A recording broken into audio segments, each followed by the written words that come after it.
Hello guys! Ngayon ay ituturo ko kung paano maging agent ni Asialink Finance Corporation. So now, are you ready?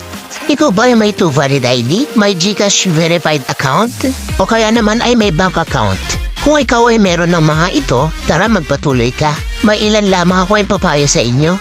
Ikaw ay dapat may sipag at tiyaga at willing isa puso yung ginagawa. Sa uli ay dapat willing kang makatulong sa lahat.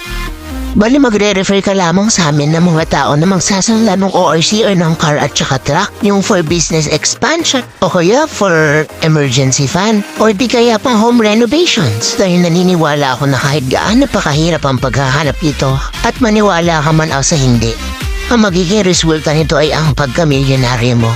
Alam mo kung bakit? Dahil kapag na-release yung client na nirefer mo sa amin, like for example, 1 million siyang na-approbahan at na-release. So yung 1 million, i-times mo siya sa 4%, which is yung 4% ay ang commission mo, equals 40,000 pesos. Ngayon, i-minus mo naman ang 10% tax, equal 36,000 pesos. So meaning, yung 36,000 ay sa'yo lahat yon. Take note, sa isang client mo pa lang yun. So what if sa isang buwan may 15 clients ka at kumikita ka na ng kalahating milyon? Isipin mo na lang yung buhay mo in the next 2 months or 3 months. Baka milyonaryo ka na. So, ba't hindi mo subukan ngayon na guys? So, paano na lang isipin mo in the next year? Baka bilyonaryo ka na. Kaya isipin mo nang mabuti ngayon.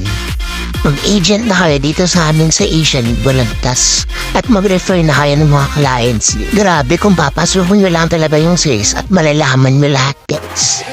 Sobrang bilis lang yumaman dito. Kahit nasa bahay ka lang guys, pwedeng-pwede or kahit pang side hustle mo lang to. Kaya kung interested ka, fill upan mo itong form at isend mo sa amin sa Asialink Balagtas or sa aming Gmail account afcbalagtas@gmail.com. At kung may mga informations pa na gustong malaman, mag-direct lang kayo dito sa amin Asialink Balagtas Loan Consultant Group. Then after nun ay pwede nyo na pong isend sa amin ng inyong 2 valid IDs at completely filled up nung loan consultant form. Yun lang po muna guys. So if may mga question po kayo, direct lang po kayo sa aming Facebook page na Asialink Balagtas. Thank you po. Ingat po ang lahat.